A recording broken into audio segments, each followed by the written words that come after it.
ना होगा। आगरा चलते हैं जहां पर मोहम्मद कामिर कुरैशी हमारे साथ में जुड़े हुए हैं। कामिर, तस्वीरें आप दिखाइए, बताइए क्या कुछ तैयारियां हैं मतगणना को लेकर आगरा में। बिल्कुल, देखिए अब तो थोड़ी देर के बाद ही जो काउंटिंग है वो शुरू हो जाएगी, लेकिन उससे पहले तस्वीर आपको दिखा देते हैं आगरा के जो मतगणना केंद्र है ये, और यहाँ पर चप्पे चप्पे पर पुलिस बल तैनात कर दिया गया है। चाहे एसडीएम की गाड़ी हो या फिर एसीपी की, इस बैरिकेडिंग से आगे नहीं दी जा रही है। जो कर्मी हैं उनकी पूरी चेकिंग के बाद उनका जो पास है वो चेक करने के बाद अंदर प्रवेश दिया जा रहा है। क्योंकि आगरा लोकसभा सीट एक वीआईपी सीट है। प्रोफेसर एसपी सिंह बघेल जो केंद्रीय राज्य मंत्री हैं, वो बीजेपी के कैंडिडेट हैं। 2019 से अभी तक आगरा के सांसद हैं और 2024 में भी बीजेपी ने उन्हीं पर भरोसा जताया था। लेकिन वोटिंग हो चुकी है, अब से कुछ ही देर के बाद फैसला हो जाएगा कि जनता ने उनको दोबारा मौका दिया या फिर इस बार आगरा में बदलाव हुआ है। लेकिन सुरक्षा व्यवस्था की बात करें तो आगरा मतगणना को लेकर लगभग 2000 से ज्यादा पुलिस कर्मियों की ड्यूटी लगाई गई है। 3 लेयर में ये सुरक्षा लगाई गई है। आगरा लोकसभा की जो मतगणना है वो आगरा के ट्रांस यमुना क्षेत्र में मंडी समिति में हो रही है, तो फतेहपुर सीकरी लोकसभा की जो मतगणना है वो खेरागढ़ में होगी। आगरा लोकसभा में 4 विधानसभा हैं जिनकी मतगणना यहां पर होगी। हालांकि जो जलेसर विधानसभा है उसकी मतगणना एटा में होगी, लेकिन साथ ही साथ यहां पर एसीपी और डीसीपी लेवल तक के जो अधिकारी हैं उनकी ड्यूटी लगाई गई है। हर विधानसभा के हिसाब से एक एसीपी को उसका इंचार्ज बना गया है। तो कुल मिलाकर कह सकते हैं चप्पे चप्पे पर पुलिस बल की नजर है, और चाहे कोई भी व्यक्ति हो, चाहे एसडीएम हो या फिर एसीपी हो, इस जो बैरिकेडिंग है उससे आगे उनको जाने की अनुमति नहीं है। तो कह सकते हैं अब बिल्कुल, यानी कि सुरक्षा व्यवस्था चाक चौबंद की गई है। मतगणना में किसी तरह की कोई दिक्कत ना आए, कोई बाधा ना आए, इसके लिए पूरी तैयारी कर ली गई है। बैरिकेड लगा दिए गए हैं और जगह जगह इसी तरह की तस्वीर देखने को मिल रही है। झांसी से अश्वनी मिश्रा भी हमारे साथ जुड़ गए हैं। अश्वनी, अगर झांसी की बात की जाए, मतगणना की तैयारी पूरी हो चुकी है, किस तरह की तैयारी है वो तस्वीर भी दिखाइए। और जिस तरह से मोदी के चेहरे पर इस लोकसभा चुनाव को लड़ा गया और रुझानों में भी ये देखने को मिला, मतलब एग्जिट पोल में भी ये देखने को मिला कि किस तरह से जो एनडीए गठबंधन है वो पूरे फुल मेजॉरिटी के साथ आ रही है। हालांकि विपक्ष ने इसे नकार दिया, लेकिन फिर भी मोदी के चेहरे को लेकर बीजेपी आगे पूरे कॉन्फिडेंस के साथ। हालांकि अभी मतगणना शुरू हो जाएगी कुछ देर में और दोपहर होते होते नतीजे भी सामने आ जाएंगे कि किसको सिंहासन मिलने वाला है भारतवर्ष का। लेकिन अश्वनी, वहां पर किस तरह की तैयारी मतगणना को लेकर? हाँ बिल्कुल, झांसी ललितपुर लोकसभा सीट की जो तैयारियां हैं मतगणना की वो पूरी हो गई हैं। भोजला मंडी में जो 5 विधानसभाएं हैं आती हैं इस लोकसभा में, उन सभी 5 विधानसभाओं की जो तैयारियां हैं वो पूरी हो गई हैं। अब से तकरीबन 1.5 घंटे के बाद जो मतों की गिनती शुरू हो जाएगी, तो यहाँ पर काफ़ी गहमा गहमी का माहौल शुरू हो गया है। बेहद कड़ी सुरक्षा व्यवस्था, त्रिस्तरीय सुरक्षा व्यवस्था के बीच मतगणना की तैयारियाँ पूरी कर ली गई हैं।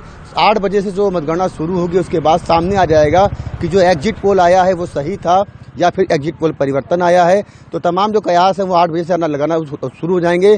तो कुल मिलाकर के झांसी ललितपुर लोकसभा सीट पर जो पूर्व केंद्रीय मंत्री रहे यूपीए सरकार में प्रदीप जैन, उनकी साख दांव पर है। साथ ही भाजपा ने लगातार दूसरी बार इस सीट पर अनुराग शर्मा पर भरोसा जताया है, उनको अपना टिकट दिया है। इस सीट पर जो तीसरा जो प्रत्याशी है बसपा के रवि प्रकाश कुशवाहा, उन्होंने आकर के इस पूरे लड़ाई को ट्रायंगुलर बना दिया है और इस सीट पर त्रिकोणीय मुकाबले होने की पूरी उम्मीद है।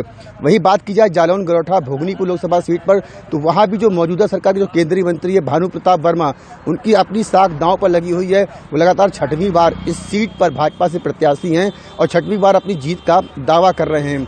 वहाँ भी जो मुकाबला काफ़ी कड़ा बताया जा रहा है। तो यहाँ की बात की सुरक्षा व्यवस्था की बात की जाए तो दोनों ही लोकसभा सीटों पर तकरीबन 3000 से भी अधिक जो सुरक्षा कर्मी लगाए गए हैं। 100 मीटर के दायरे के आसपास बिल्कुल कड़ी पाबंदी लगा दी गई है कि जो मतगणना एजेंट हैं, प्रत्याशी हैं या जो अन्य लोग हैं, अधिकारी हैं, वही रहेंगे। इसके अलावा किसी भी पार्टी के समर्थक दोनों ही जो जहां मतगणनाएं हो रही हैं मंडी स्थल में वहां आसपास नजर नहीं आएंगे। तो बेहद कड़ी सुरक्षा व्यवस्था का खास इंतजाम किया गया है। बात कर लेते हैं झांसी ललितपुर लोकसभा सीट की 2019 और 2014। ग्राउंड जीरो से हम आपको अपडेट दे रहे हैं कि क्या कुछ तैयारियां इस वक्त की गई हैं मतगणना को लेकर। हालांकि अब बस मुझे लगता है 2 घंटे से भी बहुत कम का इंतजार हमें करना होगा, जिसके बाद में मतगणना शुरू हो जाएगी। और आप सभी बने रहिएगा, आगे भी आपसे अपडेट लेंगे। चलिए, तो 2024 का चुनाव जीतने के लिए बीजेपी ने कोई कोर कसर नहीं छोड़ी है। बीजेपी के तमाम दिग्गज नेताओं ने सैकड़ों रैलियां की और जिसमें सबसे आगे बीजेपी के सबसे बड़े बड़े चेहरे रहे, जिसमें प्रधानमंत्री नरेंद्र मोदी रहे, जिन्होंने पूरे देश भर में 206 रैलियां की और रोड शो किए। इसके बाद उत्तर प्रदेश के मुख्यमंत्री योगी आदित्यनाथ का नंबर आता है, जिन्होंने 204 रैलियां और रोड शो किए। तो केंद्रीय मंत्री अमित शाह ने 188 रैलियां और साथ ही रोड शो किए हैं और जेपी नड्डा यहां पर 87 रैलियां और साथ ही रोड शो करते हुए नजर आए। बीजेपी के तमाम दिग्गज नेताओं ने इस बार नीलू बहुत ज्यादा रैलियां की हैं, जनसंपर्क किया, जनसभा की और उसका असर भी लोगों में दिखा कि जो बीजेपी मुद्दे पहुंचाने की कोशिश कर रही थी जनता के बीच में, वो जब उनसे पूछे जाते थे कि आप किन मुद्दों पर चुनाव मतलब किस मुद्दों पर आप लोग वोट कास्ट कर रहे हैं, तो जनता के बीच में वो माहौल भी फिर नजर आता था। बिल्कुल, और उनका यही कहना था कि देखिए हमने जो काम किया हम लोगों तक पहुंचा रहे हैं, लोगों ने उस पर विश्वास जताया है और यही उन्होंने मतदान से लेकर और अब मतगणना की जब तैयारी हो रही है तब तक उन्होंने यही कहा है कि इस बार हैट्रिक लगाने जा रहे हैं नरेंद्र मोदी। और उन्होंने साथ ही ये भी कहा कि किस तरह से, देखिए हम आपको दिखा भी रहे हैं, बड़े स्क्रीन पर आप देख सकते हैं 2024 का चुनाव, नरेंद्र मोदी का रोड शो रैलियां कितनी है, 206। आप समझ सकते हैं कि नरेंद्र मोदी कितने एनर्जेटिक हैं। 206 रैलियां और रोड शो खुद अकेले उन्होंने किया। सीएम भी पीछे नहीं रह गए। हाँ, 204। राहुल गांधी की बात कर ले तो 107 रोड शो और रैलियां की हैं। प्रियंका गांधी ने 108 रैलियां और रोड शो की है। इसके अलावा अखिलेश यादव ने 54 रोड शो और रैलियां की हैं। चलिए आगे बढ़ते हैं। और लेकिन राहुल गांधी भी कहीं ना कहीं पीछे नहीं है। इस बार काफी कह सकते हैं कि कांग्रेस पार्टी की तरफ से भी काफी ज्यादा कोशिश की गई लोगों से बातचीत करने की। बिल्कुल बिल्कुल। और अमन चलिए जरा, हाँ देखिए अब आपको हम समझा भी देते हैं कि रैलियां और रोड शो बहुत हुई है, रैलियां और रोड शो बहुत किया है सबने, लेकिन सब में बाजी प्रधानमंत्री नरेंद्र मोदी ने मारी है। और हम आपको बता दें कि विपक्ष ने भी पूरी कोशिश की कि इंडिया गठबंधन जो था, उनके भी तमाम जो बड़े दिग्गज नेता थे, उन्होंने भी कोशिश की कि मोदी जी को टक्कर दिया जाए। और ये हम आपको दिखा भी रहे हैं। आप प्रियंका गांधी का रोड शो आप देख रहे हैं। अखिलेश यादव ने 54 रोड शो और रैलियां की हैं। हालांकि बाद में इंडिया गठबंधन एक्टिव हुआ तब हमने देखा कि बाद में दोनों ने साझा प्रेस कॉन्फ्रेंस भी की, कांग्रेस और बीजेपी ने।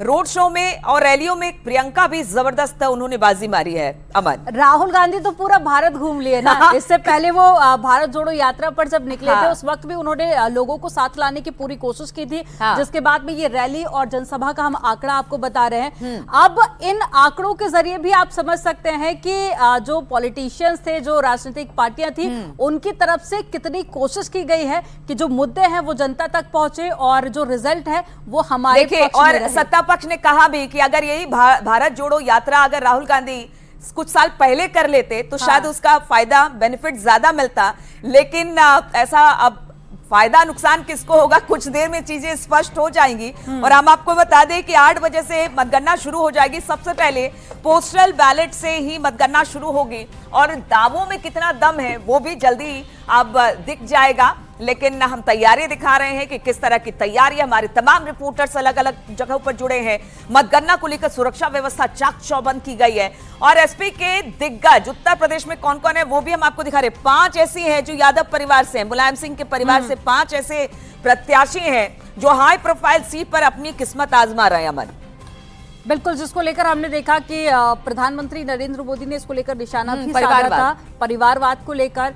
ये मुद्दा हम देख रहे हैं कि पिछले कई चुनावों में काफी ज्यादा जनता के बीच में रखा जाता भी रहा, लेकिन इसका भी कितना ज्यादा असर होता है ये भी देखना होगा, क्योंकि यादव परिवार जिन सीटों पर चुनाव लड़ रहा है वो समाजवादी पार्टी की सीटें कही जाती है, गढ़ कहा जाता है। बिल्कुल। अब वहां पर बीजेपी सेंधमारी कर पाती है या फिर समाजवादी पार्टी अपने गढ़ को बचाने में सफल साबित होती है, इस पर भी सभी की निगाहें टिकी हुई है। और खासकर नीलू, ऐसी ही सीटों पर ज्यादातर लोग दिलचस्पी लेते हैं जहां पर जो देखिए छोटे छोटे चेहरों से तो बहुत ज्यादा अपने आप को रिलेट नहीं करते। सबसे पहला कि फलाने ने अपनी सीट जीती कि नहीं, फिर वो उन्होंने अपनी सीट जीती कि नहीं। और देखिए हम आपको दिखा रहे हैं, आप अपने टीवी स्क्रीन पर उत्तर प्रदेश के दिग्गज देख रहे थे।